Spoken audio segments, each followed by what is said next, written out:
Hello സുഹൃത്തുക്കളെ, നമ്മളിന്ന് രാവിലെ തന്നെ പോകുന്നത് നമ്മുടെ കോഴികൾക്ക് തീറ്റ കൊടുക്കാൻ വേണ്ടിയാണ്.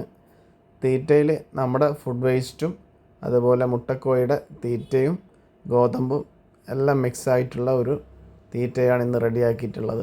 നമുക്ക് ഇപ്പം നമ്മുടെ കൂട്ടിലേക്ക് കിടക്കാം. നമ്മളിതാ കൂട് തുറന്ന് രാവിലെ തന്നെ ആയതുകൊണ്ട് തന്നെ കോഴികളൊക്കെ നല്ല വിശപ്പോടു കൂടി ഒച്ചപ്പാടും ബഹളമൊക്കെ ഉണ്ടാക്കി വരുന്നുണ്ട്. നമ്മുടെ ഉമ്മ ഇതാ കോഴിത്തീറ്റ ഓരോ പാത്രങ്ങളിലേക്ക് സെറ്റ് ചെയ്ത് കൊടുക്കുകയാണ്. ആദ്യമായി നമ്മുടെ PVC പൈപ്പ് കൊണ്ട് ഉണ്ടാക്കിയ ഒരു തീറ്റ കൊടുക്കാൻ വേണ്ടി സെറ്റാക്കിയ ഒരു പാത്രമാണ്. അതിലേക്ക് എല്ലാ കോഴികൾക്കും, പുറത്തുള്ള കോഴികൾക്കൊക്കെ അതിൽ നിന്ന് തിന്നാൻ വേണ്ടിയിട്ട് എളുപ്പമായിരിക്കും. അതുപോലെ ഓരോ കൂടുകളിലും നമ്മൾ സെപ്പറേറ്റ് ആയിട്ട് ചെയ്ത് വെച്ച ഓരോ കൂടുകളുണ്ട്. അതിൽ കരിങ്കോഴിയുണ്ട്, പിന്നെ കുട്ടി കോഴികളുണ്ട്, പിന്നെ മുട്ടയിട്ട് അടയിരിക്കുന്ന കോഴികളുണ്ട്. അതിനൊക്കെ വേണ്ടി സെറ്റാക്കി വെച്ച പാത്രങ്ങളാണ് ഇപ്പോൾ നമ്മൾ നിറച്ചു കൊണ്ടിരിക്കുന്നത്. ആ ഓരോ പാത്രത്തിലുള്ള ഫുഡും നമ്മളിതാ കൂട്ടിലേക്ക് വെച്ച് കൊടുക്കുകയാണ്. ഇത് നമ്മളെ കരിങ്കോഴികളാണ് നമ്മുടെ അടുത്തുള്ളത്.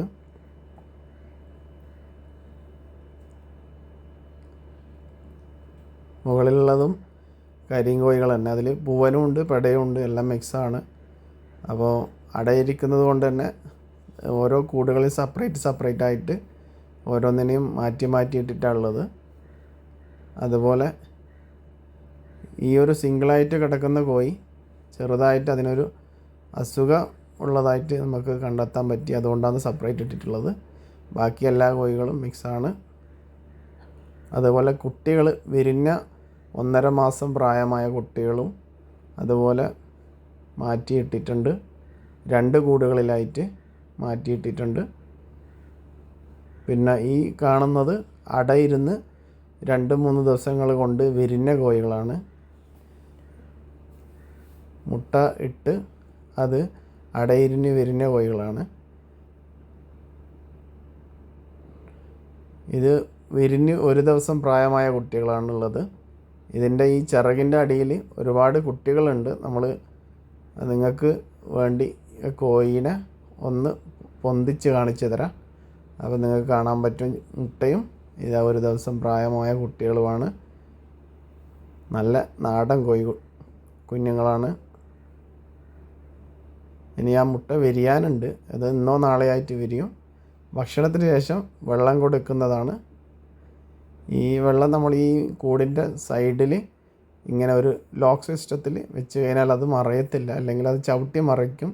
അതുകൊണ്ട് നമ്മളിങ്ങനെ കുളത്തുള്ള ഒരു ഡബ്ബയിലാക്കിയിട്ട് പുറത്തും അകത്തുമായിട്ട് ഇങ്ങനെ വെച്ച് കൊടുക്കുക. അകത്ത് കൂടുകളിൽ ഉള്ള കോഴികൾക്ക് കൂടിൻ്റെ ഉള്ളിൽ നിന്ന് കുടിക്കാൻ വേണ്ടിയും, അതുപോലെ പുറത്ത് നമ്മളിങ്ങനെ തുറന്നു വിട്ട കോഴികൾക്ക് പുറത്തും സെറ്റാക്കിയിട്ടുണ്ട്. ഇത് പൂവൻകോഴിയാണ്, നല്ല വെളുത്ത പൂവൻകോഴി.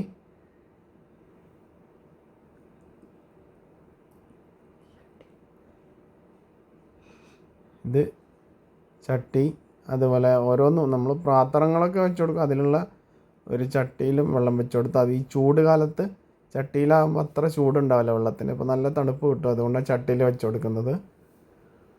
ഇതൊക്കെ നമ്മൾ വിരിഞ്ഞ് 1.5 മാസം പ്രായമായ കുഞ്ഞുങ്ങളാണ്.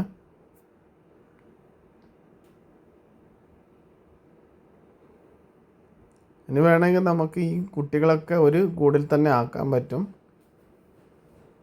കാരണം നമുക്ക് ആ ഒരു കൂട് ഫ്രീ കാലിയായിട്ട് നമുക്ക് കിട്ടുമല്ലോ. അപ്പോൾ അതിന് ഇപ്പോൾ പുതിയ വിരിഞ്ഞ കോഴികളെയൊക്കെ അതിലേക്ക് ഇടാനും പറ്റും. അതുകൊണ്ട് നമ്മളിപ്പോൾ ഈ കൂടിൽ നിന്ന് മറ്റേ കൂടിലേക്ക് എല്ലാ കുഞ്ഞുങ്ങളെയും ഒരു കൂടിലേക്ക് മാറ്റുകയാണ്. ഒരുപാട് ആളുകൾ പറയും കോഴി വളർത്തുന്നത് വലിയ നഷ്ടത്തിലാണ്. പക്ഷേങ്കിൽ നമ്മൾ ഈ 4-5 കോഴികൾ കൊണ്ട് നമ്മൾ തുടങ്ങിയ ഒരു സംരംഭമാണിത്. അത് നമ്മുടെ ഉമ്മ അതിലൂടെ ഒരുപാട് കഷ്ടപ്പെട്ട് ഒരു വലിയ സംരംഭമാക്കി മാറ്റുകയും ഇപ്പം നമ്മൾ